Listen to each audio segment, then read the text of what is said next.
오늘 우리가 읽은 이 말씀은 늘 읽던 말씀이지만 그래도 배경의 설명이 많이 필요한 내용이 됩니다. 오늘의 설교의 제목은 형통한 자의 삶이란 제목을 갖고 이 한 시간 여러분과 저와 은혜 받는 시간들이 되기를 바랍니다. 오늘 본문의 주인공은 요셉입니다. 이 요셉은 꿈 많은 소년이었습니다. 그가 가진 무슨 죄락은 단지 아버지께 사랑을 많이 받았다는 것과 꿈을 많이 꾸었다는 것입니다. 요셉에 대한 배경을 잠깐 여러분 설명하고 넘어가도록 합니다. 요셉은 아버지 야곱의 12명 아들 중 11번째 아들로 특별히 사랑을 받는 자였고, 그의 꿈은 그를 더 특별하게 만들었습니다. 요셉의 꿈은 창세기 37장 6절에서 10절에 보면 너무나도 아주 자세히 소개되어 있습니다. 그의 첫 번째 꿈의 내용은 이렇습니다. 추수 때 메워둔 요셉의 곡식당이 일어섰고, 다른 곡식단들이 요셉의 곡식당을 향하여 일제히 절을 하는 꿈을 꾸게 됩니다. 이 꿈의 의미는 그의 형제들보다 요셉이 위에 있다는 것을 예시하는 내용이었습니다. 두 번째 꿈은 해와 달과 11별들이 다 자신을 향하여 절하는 꿈이었습니다. 내용은 해와 달은 부모님이었습니다. 11별은 그의 형제들을 상징하고 있었습니다. 저 가족 전체가 그를 존경하게 되었다는 것을 암시하는 꿈이었습니다.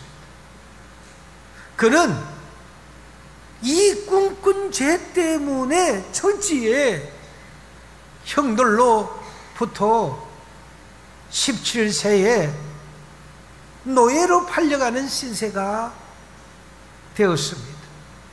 그것도 형제들에게 죽을 뻔하다가 겨우겨우 목숨을 부지하고 죽음을 면하고 이스마엘의 상인들에게 노예로 멀리 팔려가는 신세가 되고 맙니다. 어린 나이에 세상에서 가장 고통스러운 시련을 겪게 된 거였습니다. 요셉의 시련은 꿈 때문이었습니다. 꿈을 꾸는 자는 꿈 때문에 시련을 당합니다.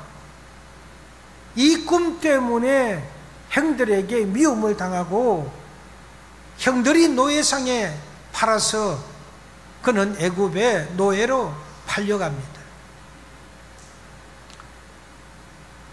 애굽의 시위대장 보디팟이라는 사람의 집에서 노예로 있으면서 그는 인정을 받아서 모든 가정의 총괄을 하는 가정 총무, 즉 집사관이 되고, 그 뒤 그는 보디발이라는 그 아내로 인하여 자신과의 보디발이 상관관계를 맺잡고 유혹을 하며 요셉이 이에 응하지 않게 됩니다.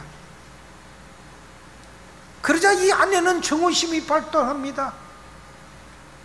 그리고 요셉이 오히려 자신을 겁탈하려고 하다가 도망을 쳤다는 누명을 세워서 요셉은 또 억울하게 그 주인이 공문에 아주 고위 간부 있기에 정치인들 감옥에서 옥살이를 하게 됩니다. 그 뒤 감옥에서도 하나님의 지혜를 바탕으로 꿈을 해석하는 능력을 가지게 됩니다. 하나님께서 요셉에게 주신 이 능력은 그의 인생을 전환시키는 결정적인 역할을 하게 됩니다. 요셉은 감옥에서 두 사람의 꿈을 해석하게 됩니다. 한 사람은 떡을 굽는 관원장이었는데 아마 주방장 정도 된 것 같아요. 그의 꿈을 통해 그는 당신은 3일 만에 처형될 것이라는 그런 예언을 하게 됩니다. 그리고 술 맡은 관원장의 꿈 해석을 해줌으로써 그는 곧 석방이 되어서 복직될 것이라는 내용의 해석을 전달함으로써 그가 하나님이 주신 지혜를 믿고 사용함으로 곧 석방이 되어 복원이 되었지만은 그날 그때의 죄를 잊지 마소서 하는 그 말을 그는 까맣게 잊어버려서 요셉은 그 감옥에서 만 2년 동안 더 감옥에서 고생을 하게 됩니다. 그 후 창세기 41장에 넘어가게 되면은 바로 왕이 두 가지의 꿈을 꾸게 됩니다. 이 꿈은 애국의 미래에 아주 중요한 예언적 사건이 담고 있는 꿈이었습니다. 첫째의 꿈은 바로는 나일강에서 7마리의 기름진 소가 나오는 꿈을 꿉니다. 이 소들은 풀을 먹으면서 아주 기름지게 건강하고 윤기 있게 보였습니다. 그런데 뒤이어서 또 다른 7마리의 소가 아주 여이고 메라마른 그런 소들이 나타나서 이 기름진 소들을 그냥 삼켜버리는 그런 꿈을 꾸게 됩니다. 하지만 여이고 메마른 소들은 기름진 소들을 삼킨 후에도 여전히 여여있는 그런 마른 상태를 유지하고 있었더라는 것입니다. 바로는 이어서 두 번째 꿈을 꾸게 됩니다. 그 꿈은 7개의 건강한 벼 이삭이 자라는 모습을 보게 됩니다. 그 이삭들은 풍성하게 잘 자라고 있었습니다. 그러나 뒤에 이어 7개의 마른 이 이삭들이 나타나서 건강한 이삭을 삼키는 꿈을 꾸게 됩니다. 바싹 마른 이 이삭들이 풍성한 이삭들을 삼킨 후에도 여전히 마르고 바삭한 상태를 유지하고 있었다는 것입니다. 아주 희귀한 꿈이었습니다. 바로는 이 꿈을 꾸고 안절부절하고 어찌할 바를 몰라 그 나라에 있는 수많은 박수들을 불러서 이 꿈을 해석하라고 했지만 이 꿈을 해석하는 자는 아무도 없었습니다. 여기에 요셉이 나타납니다. 여기에 2년 전에 술 맡은 간원장이 자기의 등등을 해서 이렇게 나왔다는 사실을 통해서 요셉은 바로왕에게 불려 나오게 됩니다. 요셉은 바로왕의 꿈을 통해 하나님께서 애굽의 미래를 애고하신 것이라고 설명하게 됩니다. 요셉은 두 꿈이 서로 관련이 있다고 설명하며 다음과 같은 해석을 내놓게 됩니다. 꿈의 내용이 단순한 예시가 아니라 실제로 일어날 사건들을 상징한다고 설명을 합니다. 그리고 두 꿈 모두 동일한 예언을 담고 있다고 설명하고 이 꿈들은 향후 애굽에 일어날 일들을 보여주시는 거라고 왕에게 그렇게 보고를 합니다. 그리고 7개의 기름진 소와 건강한 이삭, 이들은 7년의 풍년을 의미한다고 말을 하였고 애굽은 이 시기에 풍성한 수확을 얻고 경제적 번영을 누릴 것입니다 라고 말을 합니다. 또한 7마리의 여이고 마른 소와 바짝 마른 이 이삭들은 7년의 흉년 기근을 의미합니다. 이 시기에 기근이 들어 수확이 부족하게 되고 흉년이 들어서 애굽의 경제와 생계가 크게 어려워질 거라고 말을 합니다. 그리고 요셉은 이 꿈이 하나님께서 애굽에 주신 경고이며 두 시기가 연속적으로 일어나게 될 것이라고 말을 합니다. 그러므로 애굽은 7년의 풍년 기간 동안 충분히 양식을 저장해 두어야 다가오는 7년의 홍년 기간을 잘 견딜 수 있을 것이라는 방법을 제시합니다. 요셉은 또한 바로 왕에게 기근에 대비하기 위하여 지혜롭게 계획하고 준비할 것을 권합니다. 그런 애굽 전역에 저장 창고를 세우고 풍년 7년 동안 얻은 이 고식을 매년 20그릇씩 차곡차곡 저장하였다가 오는 이 흉년 7년이 올 때 이를 나누어서 먹을 수 있도록 해야 한다는 제안까지도 하게 됩니다. 이 지혜로운 꿈의 해석가 조언 덕분에 바로의 왕은 요셉의 지혜와 통찰력에 그냥 감동을 먹고 단번에 애굽의 총리로 그를 임명하고 그의 계획을 실행에 옮기도록 명령을 하게 됩니다. 요셉이 총리가 되었습니다. 그는 애굽의 기근을 준비하고 사람들을 구원하는 데 중요한 역할을 하게 됩니다. 요셉의 지혜와 계획 덕분에 애굽은 7년의 그 흉년인 그 기근을 견디며 많은 생명을 구할 수가 있었습니다.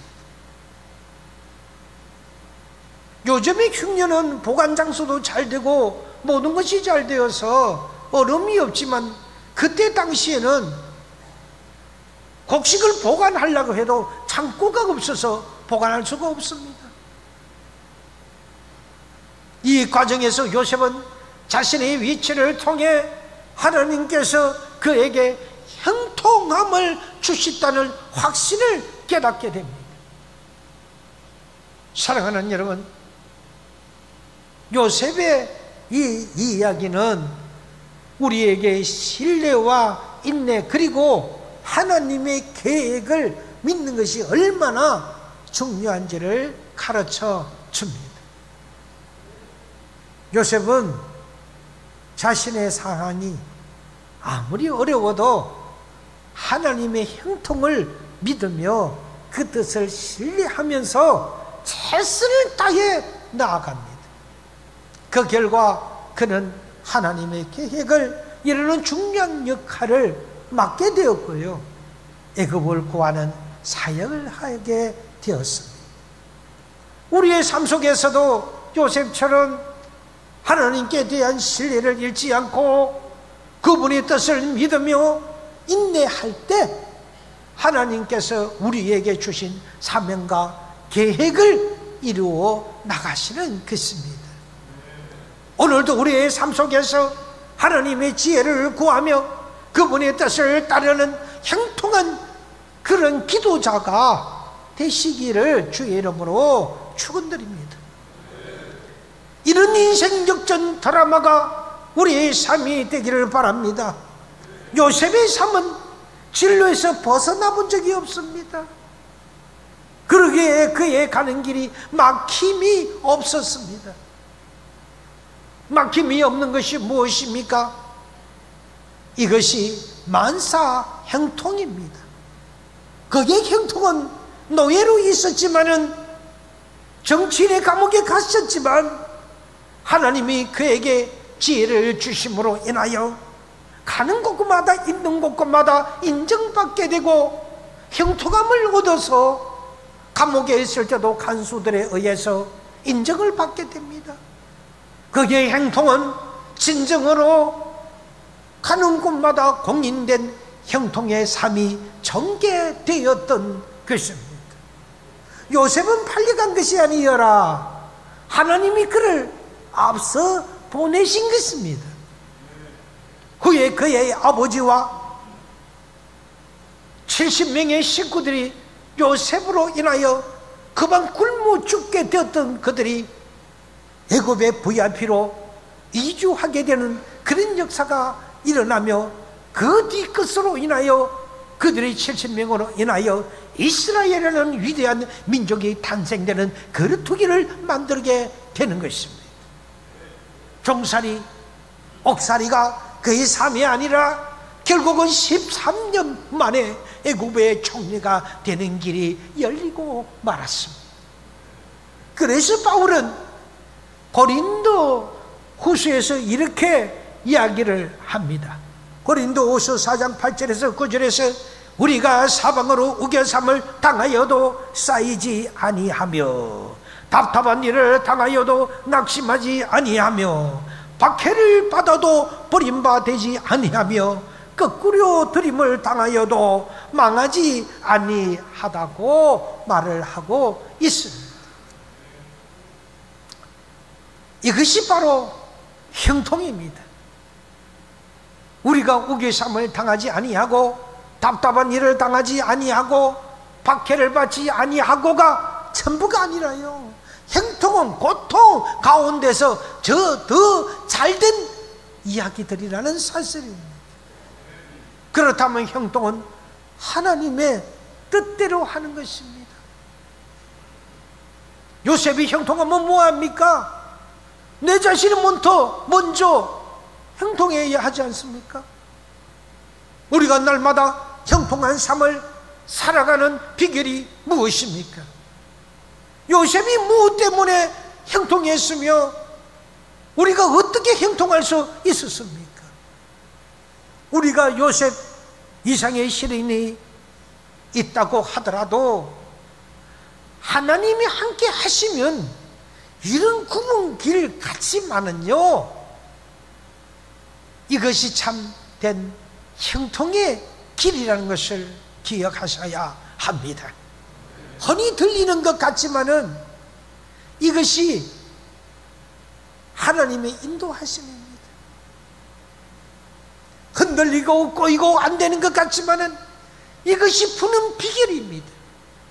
그렇다면 오늘 본문 가운데 요셉을 통해서 시련 가운데 행통하게 살아가는 비결이 뭔지 세 가지를 통해서 함축해서 여러분과 제가 은혜를 받고자 합니다. 첫째, 행통한 자의 비결은 여호와께서 함께 하심입니다. 2절에서 이렇게 말씀을 하고 있습니다. 여호와께서 요셉과 함께 하심으로. 3절에는 또 이렇게 말을 합니다. 그 주인이 여호와께서 그와 함께 하심을 보며. 요셉의 형통은 철저하게 하나님이 함께 하셨기 때문입니다. 인간이 형통한 것은 하나님이 함께 하셨기 때문이지 우리 스스로가 우리의 힘으로 형통을 만들어낼 수가 없는 것입니다. 그래서 성경은 형통한 자가 되라고 합니다. 내가 만든 것이 아니라 하나님이 나를 나되게 만드신 것입니다. 형통은 하나님의 선물입니다. 그러므로 함께 하시면 하나님의 은혜입니다. 하나님은 창세기 28장 15절에서 내가 너와 함께 있어 네가 어디로 가든지 너를 지키며, 이처럼 임마누엘 하나님은 야곱처럼 우리와 함께 계시는 하나님이십니다. 따라서 사람이 하나님을 떠나서 성공할 수 있겠습니까? 하나님 없는 본성이 있을 수 있겠습니까? 엄밀하게 말하면 성공 번성이란 말은 하나님에게 속한 하나님의 것입니다. 우리의 것이 아닙니다. 우리가 만들어내는 것이 아니라는 사실입니다. 인간이 성취할 수 없는 단어들입니다. 이런 하나님만이 하실 수 있는 일들입니다. 왜요? 전지전능 하신 하나님이시기 때문입니다. 요셉이 감옥에 갇힌 것도 행통한 일입니다. 사실은 요셉이 행통한 것이 아니라 행통이 요셉을 쫓아다닌 것입니다. 이것이 하나님이 함께 하시는 자에게 내려지는 복입니다. 많은 그리스도인들이 지치게 되는 이유는 예수님과 함께 일하지 않고 자기 스스로 혼자 예수님을 위해서 일하기 때문에 지치는 것입니다. 예수님은 여기 두시고요, 자기가 앞장서서 막 일하게 됩니다. 여러분, 모두가 혼자 일하지 마시고 항상 예수님을 앞세워서 예수님과 함께 일하세요. 자기 혼자 일을 하면 지치고 힘들어서 그러다가 자기가 쉬 지치고 나약해져서 포기하게 됩니다. 예수님과 함께 하셔야만이 성공할 수가 있습니다. 예수님을 항상 앞장세워야만이 그런 자가 만사 형통하게 된다는 사실을 기억하셔야 됩니다. 두 번째, 형통한 자의 범위는 범사입니다. 3절에서 여호와께서 그의 범사에 행통케 하심을 보았다고 말을 합니다. 범사에 행통합니다. 행통한 사람은 범사가 잘 됩니다. 범사는 뭡니까? 우리가 모든 이 생활한 전체를 이끌어서 범사라고 합니다. 범사가 아니면 행통이 아니지요. 부분적으로 행통하면 그건 행통이 아니지요. 반통이지요. 반통은 빈통입니다. 신명기 주제는 여호와께서 너의 범사에 내게 복을 주리라는 것입니다. 또 다른 말로는 손으로 하는 모든 범사에 낙고합니다. 어떤 것은 복을 주시고 어떤 것은 화를 주시고 어떤 것은 행동하게 하시고 어떤 것은 불통하게 하시는 하나님이 아닙니다. 하나님은 온전하신 분이십니다. 하나님은 모든 것을 확실하게 해주시는 하나님이십니다. 바울의 행동을 보십시오. 여러분, 다메섹상에서 예수를 믿는 사람들을 잡아 옥에 가두기 위하여 저가 많은 수십 명의 부하를 그리고 말을 타고 쫙 말을 타고 가게 됩니다. 그러다가 오히려 그 길이 예수님을 만나는 길이 되었다는 사실입니다.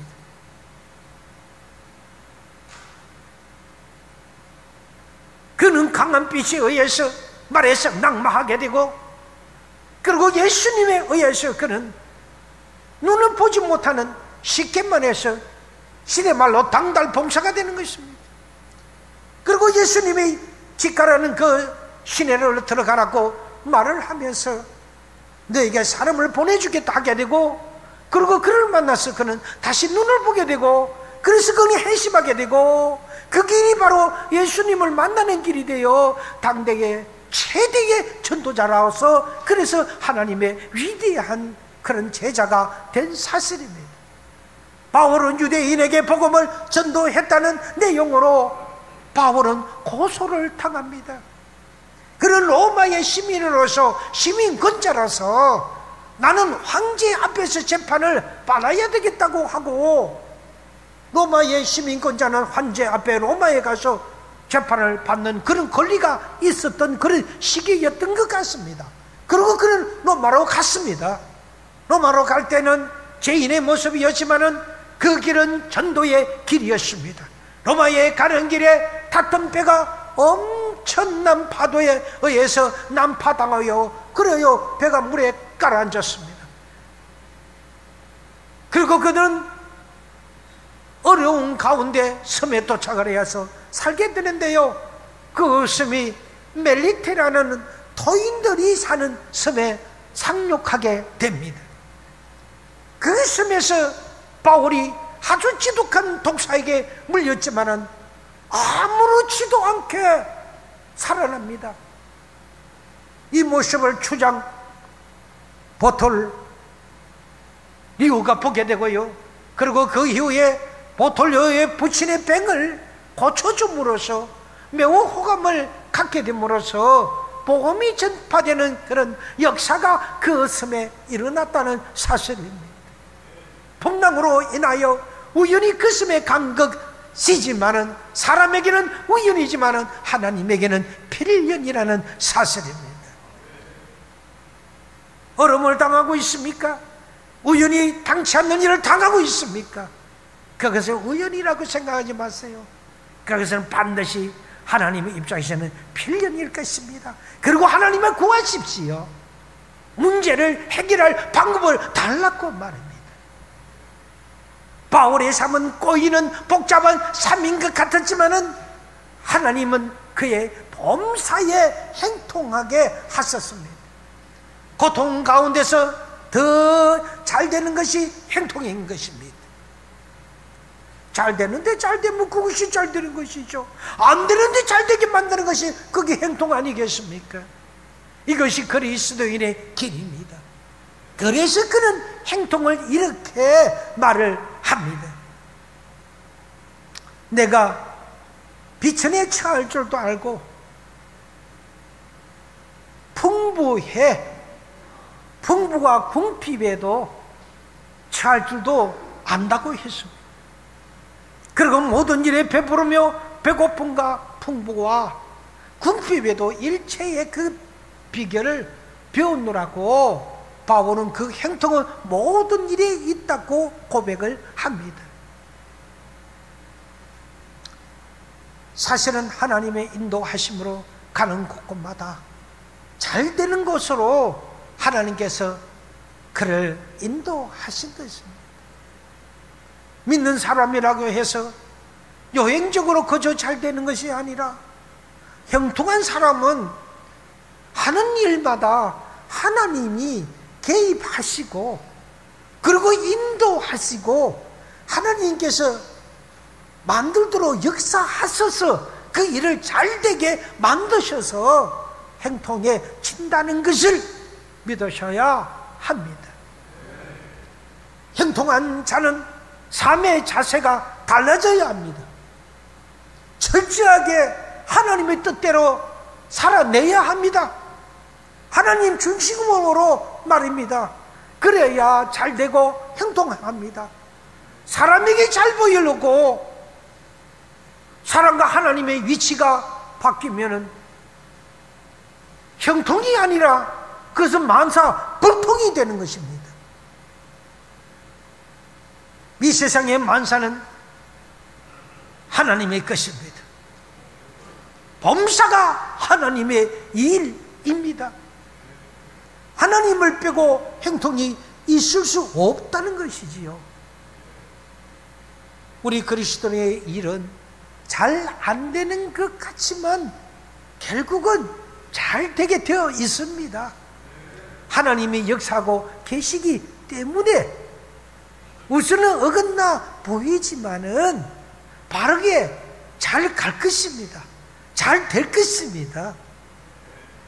로마서 8장 28절에 보니까 하나님을 사랑하는 자, 그의 뜻대로 부르심을 입은 자에게는 모든 것이 협력하여 선을 이룬다고 했었습니다. 그리고 히브리서 6장 14절에 보니 내가 반드시 너희에게 복주고 복주며 너를 번성케 하고 번성케 하리라고 했습니다. 복주고 복주며 번성케 하고 번성케 하리라는 이 반복적 약속이야말로 하나님의 약속이 얼마나 신실하고 확실한가를 설명해 주고 있습니다. 번성이란 세 가지 의미가 있습니다. 첫째는 생물학적 번성입니다.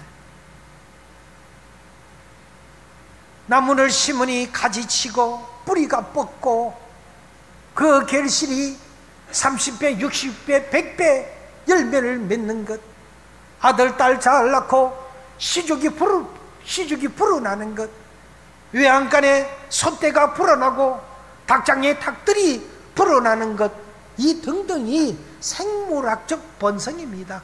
키가 크고 자라고 성장하는 것들을 생물학적 번성이라고 할 수 있습니다. 또 경제적 번성이 있습니다. 하는 일마다 다 잘 되고요, 이익이 불어나게 되고요, 재산이 엄청나게 정식이 되고요, 살림의 규모가 해마다 불어나고 커지고요, 수입이 늘어나는 것을 경제적 번성이라고 합니다. 세 번째는 영적 번성이 있습니다. 믿음이 자라고 기쁨과 감사가 넘치고 주님을 섬기는 일이 점점 더 많아지는 것 등이 바로 영적인 번성입니다. 무엇보다도 믿음이 더 강해지고요, 하나님의 음성을 듣게 되고요, 성경을 봐도 깨달게 되고요, 상대를 위하여 기도한 적 하나님의 응답을 척척 받아내고요, 그래서 그들이 문제가 해결되고요, 아픈 자를 위하여 기도한 적 아픈 자들이 벌떡벌떡 일어나게 되고요, 이 모든 것이 영적인 본성이라는 것입니다. 아브람과 이삭과 야곱이 받은 본성의 복은 세 가지를 겸한 본성이었음을 창세기에서는 설명을 하고 있습니다. 그들은 자손이 번성했고요, 경제가 번성했고요, 그들은 또한 믿음도 번성했습니다. 우리도 그렇게 되어야 되지 않겠습니까? 우리도 그렇게 되어야 되지 않겠습니까? 우리도 그렇게 되어야 되지 않겠습니까? 우리도 그렇게 되어야 되지 않겠습니까? 이렇게 아멘이 나와야지요. 지나가는 소처럼 한번 힐끔 쳐다보는 식으로 아멘 하면은 어찌 그렇게 하여 우리가 번성하며 만사현통함을 얻을 수가 있겠습니까? 조금 전 읽은 히브리서 6장 14절에 보면 반드시라고 강조하고 있습니다. 이것은 약속의 확실성을 뜻하고 있습니다. 반드시 복 주시고, 그리고 번성케 하시고, 그리고 응답하시는 하느님이심을 우리 서연의 성도들 믿어야 할 줄 압니다. 히브리야 왕 히스기야 왕 제2 14년에 되던 해에 아수르의 왕 사네림이 왕위에 올라서 그는 히스기야 왕을 공격하기 위하여 저그마치 18만 5천만 명을 대군을 일끌고 유다 나라를 침공하게 됩니다. 여러분, 그때의 시절에 18만 5천 명이 이렇게 이야기하면 별거 아닌 것 같지요?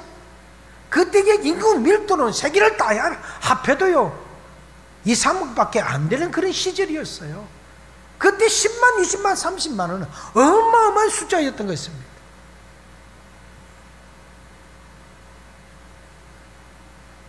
사내림이 모든 국토와 복음로를 차단하고 협박과 공갈로 항복을 조용했습니다. 이때 히스기야는 하나님께 기도합니다. 히스기야가 역대하 32장 8절에 보면은 그와 함께 한 자는 육신의 팔이요, 히스기야를 두고 이야기하는 겁니다. 그가 함께하는 자는 육신의 팔이요, 우리와 함께 하시는 일은 우리의 하나님 여호와시라. 반드시 우리를 도우시고 우리를 대신하여 싸우시리라고 기도를 합니다. 이 기도대로 하나님은 아수르의 군사 18만 5천 명을 물리치게 되고 그날 큰 대성을 거두게 해 주셨습니다. 믿음의 기도는 반드시 이렇게 응답하시는 것입니다. 완료행으로 하시니까 완료행으로 하나님이 응답하실 수밖에 없지 않습니까? 되는 말고 안 되면 말고 하나님 마음대로 뜻대로 하옵소서, 이런 기도는 응답을 받을 수가 없지 않습니까? 하나님 그렇게 될 줄 믿습니다. 하나님 아니 그렇게 된 것을 이미 믿고 기도합니다. 이렇게 완료형으로 아멘이가 도장 빵 찍고 나가야 응답이 되는 것입니다. 이것이 그리스도의 형통의 길입니다. 이제 우리의 말씀을 결론을 맺고자 합니다. 신명기 29장 9절에는 그런즉 너희는 이 언약의 말씀을 지켜 행하라. 그리하면 너희 하는 모든 일이 형통하리라고 말씀을 하고 있습니다. 언약의 말씀을 행하라는 것입니다. 성경의 말씀을 지켜 행하라는 것입니다. 그리하면 모든 일에 행통하다고 성경이 말씀해주고 있습니다. 형통한 것을 다시 말해서 말씀을 지켜 행하는 자에게 주시는 선물입니다. 안 되는 사람은 뒤로 넘어져도 코가 깨진다는 옛 속담이 있지 않습니까? 어떤 책에 보니까 잘 되는 분은 넘어져도 산삼뿌리 앞에서 넘어지고요, 안 되는 분은 뒤로 넘어져도 코가 깨진다는 그런 말이 있지 않습니까? 우리는 안 되는 사람이 아니라 우리는 잘 되는 사람이 되어야 합니다. 우리 모두가 하나님과 함께하는 사람이 형통한 사람이 되는 것입니다. 우리 모두가 먼저 하나님 앞에 성실하고요, 그리고 인정받는 사람이 됩시다. 이런 사람이 형통한 사람이 됩니다. 우리 모두가 넘어져도 주님 앞에 와서 넘어지는 사람이 됩시다. 날마다 풍성한 은혜 가운데서 모든 일이 주 안에서 잘되고 형통한 삶을 이루어 가셔서 매사에 승리하시는 그런 우리 부산 사연의 성도님들이 다 되시기를 주의 이름으로 축원드립니다. 하나님.